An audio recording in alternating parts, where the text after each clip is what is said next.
Hello everyone, welcome into Fatty's Feast, where we make the best food you'll ever eat without leaving your backyard. My name is Josh, and today I'm going to be showing you how to make some delicious Asian-style beef burritos on the Blackstone Griddle. Let's get started.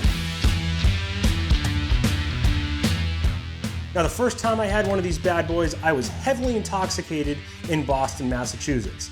And I don't remember much about that night, but what I do remember was this burrito was good, but I thought I could make it a little bit better here at home. Now, at the time I had chicken in the burrito, and I'm gonna be doing beef today because beef's always better, in my opinion. If you wanna use chicken, use the same recipe I'm doing here. That's completely fine. You also may notice we're inside because I'm actually starting this recipe the night before. The main reason is I don't have time tomorrow to marinate a steak, but I'm gonna let it marinate overnight, and I'm also going to be cooking rice to cool in the fridge so we can fry that up tomorrow as well. When it comes to the rice, you absolutely want to cook it the night before to let it air out and cool down in the fridge.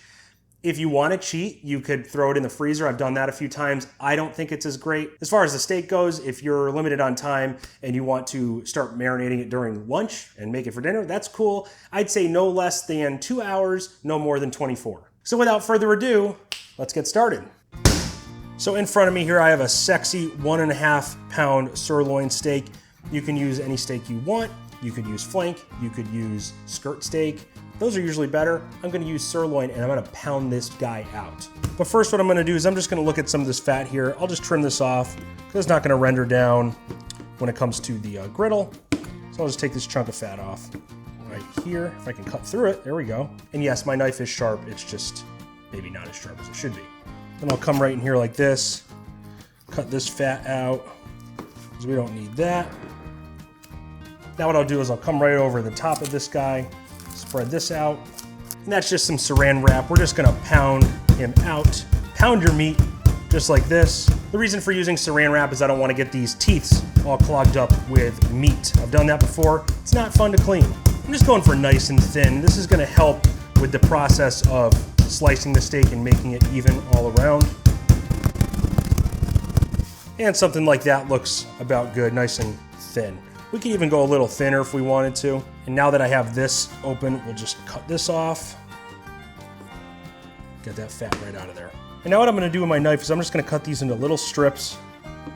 We want them nice and thin, just something like that. We can even cut these up a little more if we wanted to later on. And actually, you know what? I think I am gonna cut them up a little thinner. So I'll cut them up one more time. We'll throw them in this bowl. I just want these to be nice and bite-sized. I don't want big chunks of steak when I take a bite of my burrito.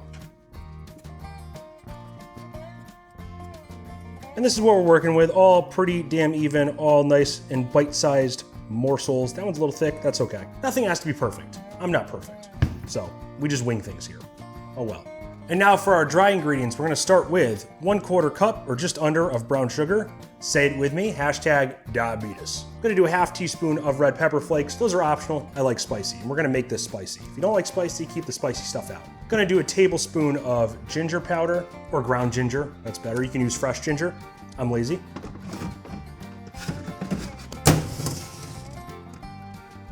You know what would help? Getting your ingredients out beforehand. Where is my cornstarch? I have no idea. Here we go, I got it. Just gonna throw in a teaspoon of cornstarch. That just sort of thickens the marinade up, gets a nice crust on the steak when we do eventually grill it. Now let's load up our garlic crusher here. We're gonna do 3 cloves of garlic. Typically I would do 4, but I have this one out. My minced garlic, I have a little bit left, so that's about 1 clove in there. So 4 cloves if you don't have extra. There you go. And now I'm gonna dump just under 1/4 cup of soy sauce. This is why we're not adding salt to this, because it's already gonna be salty as hell. And then just a dab of sesame oil. And let's give this guy a nice mix around. So we got our sweet, our spicy, savory, whatever you wanna call it. Notice we didn't really go crazy with the amount of liquid in here, but these are gonna be great when they finally come together, just sitting in the fridge overnight. You hear that? Isn't that hot? Wow. The sesame oil also adds sort of a nutty flavor. We might use some of that on the grill tomorrow as well. We just really wanna make sure that cornstarch, that brown sugar is all really broken up in here. So stir it around for a good 2 to 3 minutes or so. Now I just realized my hands are gonna smell like soy sauce the rest of the night, so that's gonna be really cool. And there we go, people, something like that. My nice meaty claws. And we'll take our saran wrap, cover this guy up very nice and gently, which it will cover. It probably won't, because it's saran wrap and it never works, right? I don't know if it's just the saran wrap I buy is terrible, but there we go, good enough. Let's throw it in the fridge. Okay, so the hard part's done. I'm also gonna be cooking some rice. I don't think you guys need to see that, because we should all know how to cook rice, right? Just take a cup of rice, 1.5 cups of water, put it on the stove top, let it go to town, right? Don't forget to rinse your rice. Say it with me, don't forget to rinse your rice, right? We wanna get all that starch off. It's gonna help in the cooking process later and make it extra crispy, you know, like fried rice. Not crispy, but like fried rice on the griddle, okay? So I'm gonna do that. We're gonna let that sit overnight as well, and I'll see you all tomorrow when we throw this bad boy together on the griddle. All right, ladies and gentlemen, it's a sweltering day here in Eastern Connecticut. It's been 20 or so hours since we've thrown our steak in the marinade and cooked our rice and all that good stuff. Once again, I cooked 1 cup of rice, okay? So let's throw it on the griddle and we'll see what we can whip up. Also, I'm betting about 10 minutes before my GoPro dies, so we'll see how that works out. Putting some oil down right here on this side, and I'm going to start with my rice right here. And I got some butter I'm gonna throw on top. Let's break this down just a little bit. Gonna throw a little more oil in there, some fresh cracked pepper, and just a pinch of salt. I already salted this rice previously, and this is gonna be sort of a salty meal, so I don't wanna over salt. Stir this guy up again, get that butter incorporated in there, those seasonings. And also please note, I'm not gonna be using all this rice for our burritos. I'm gonna have some leftovers. So you don't have to cook a whole cup of rice if you're only looking for 2 burritos like we're gonna be making today. I'm gonna throw some more oil down right here for our delicious beef. And let's plop this bad boy right down there. Spread this guy out like so. And we'll let those chill for a minute. Notice when I dumped that out, there wasn't a lot of extra marinade. So I didn't want to waste a lot of stuff. It just sat in that bowl and it absorbed all those flavors. Worked out very well. After a few minutes, we'll give our rice another stir. It's breaking down. It's getting pretty hot right away. And to this, I'm just going to add a little bit of extra soy sauce and just a dab of sesame oil. Stir it up one more time. Get that soy sauce incorporated. I just like my fried rice with soy sauce. If you don't like that or you just want to keep it white, do that as well. And I got one more surprise up my sleeve. Let's put a little bit of oil right here. And what do I have here? Some jalapenos. Actually, 1 jalapeno to be precise. Just for some added spice. If you don't like the spice, leave the jalapenos out. All right, it's been a few minutes with our steak. Let's take a look. Oh yeah, look at that crisp on our steak already. See if I can get a few pieces out for you to observe the sear. Looks beautiful. Let's give this steak one more mix, and this guy is almost done. It's only been about 5 minutes or so, not even. But we have small chunks here, so we're not gonna burn our steak or overcook it. Then what I'll do to add some flavor to the meat, I'll just throw our jalapenos right in there.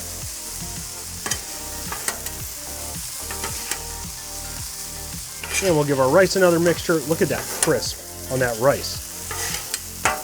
I'm gonna turn this side over here all the way off. I'm gonna move my steak over here. And this rice is also extremely done. So because I'm gonna keep everything separate, I'm not gonna mix it all together. I'm just gonna move this over here. Also, turn this side down very, very low.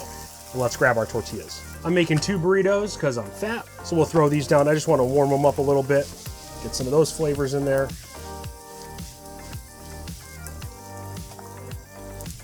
There we go. Flip them over after a second or two. And that should be good to go. We're gonna take all of our ingredients over the table. We'll make our burritos, and then we'll throw them back on here to warm them up even more. So right smack dab in the middle, I'm gonna throw some cheese. This is optional, but I do like cheese on my burritos. This is just giving a Mexican kick. I have a Mexican blend cheese here. Now I'm gonna take some of my beef, throw that on. I'll do a nice helping on each of these.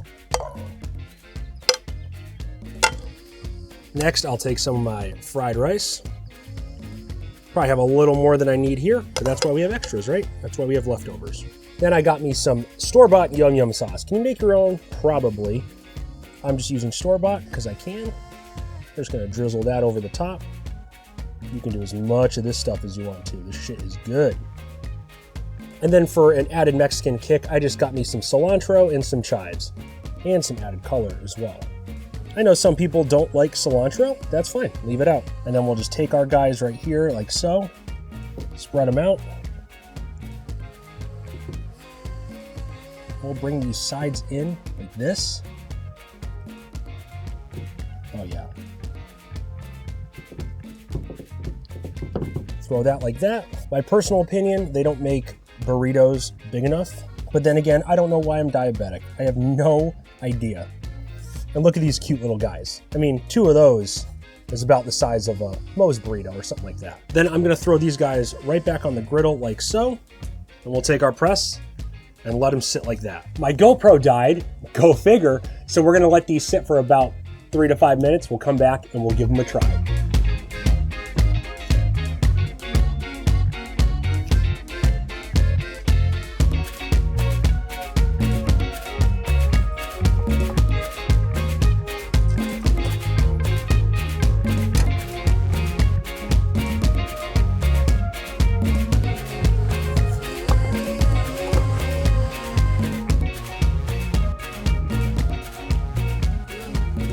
These look amazing. Not as cheesy as I normally take my burritos, but I didn't want the cheese to be the centerpiece of this. So I think these are gonna be delicious. I'm excited. Let's give it a try. Absolutely amazing. Those flavors work so well together. Oh my God. I will tell you this, I have never had more tender sirloin steak in my life. I will also say my favorite sirloin steak is cooked at Texas Roadhouse. I know, I'm lame. That's weird because it's Texas Roadhouse, right? But they always cook a perfect sirloin, at least in my experience there. It's always nice and tender. Putting this in that marinade for that long really, really, really helped. That salt helped. You won't be disappointed. I would say, I know I said yesterday, leave it at least for 2 hours. I would leave it more if you can. If not, it's probably gonna be fine. But even that ginger flavor is really coming out. The red pepper flakes are in there still. That spice is coming out, that kick. If you don't like it, that's fine. But everything just works so, so well. Plus that soy sauce and that brown sugar, the sweetness. Oh. I could eat 4 of these. Actually, I'm gonna add a little more of that yum yum sauce to this. But guys, make this. This cook took, I'm choking on my food. This took probably 15 minutes. The hardest part is doing the marinade the night before. So if you have time the night before and want to throw something on quick and get it done that's going to be flavorful in really no time at all that day, you got yourselves a recipe. But anyway, everyone, I hope you enjoyed this episode of Fatty's Feast. If you did, in fact, like what you saw, please like this video, get this content out to more people, and comment down below on things you want to see me make on the Blackstone, on the smoker. I don't care, I'll do it all. Over here, I'm going to put a video specifically designed for you. You're going to love it. And then smack dab over here, I'm going to put my griddle beef playlist. Hours of entertainment of griddle recipes just for you. Check it out. As always, smack dab in the middle, you can see more of this bald, diabetic, average bearded looking face by subscribing to my channel. And until next time, everyone, stay safe, stay happy, stay healthy, and stay hungry.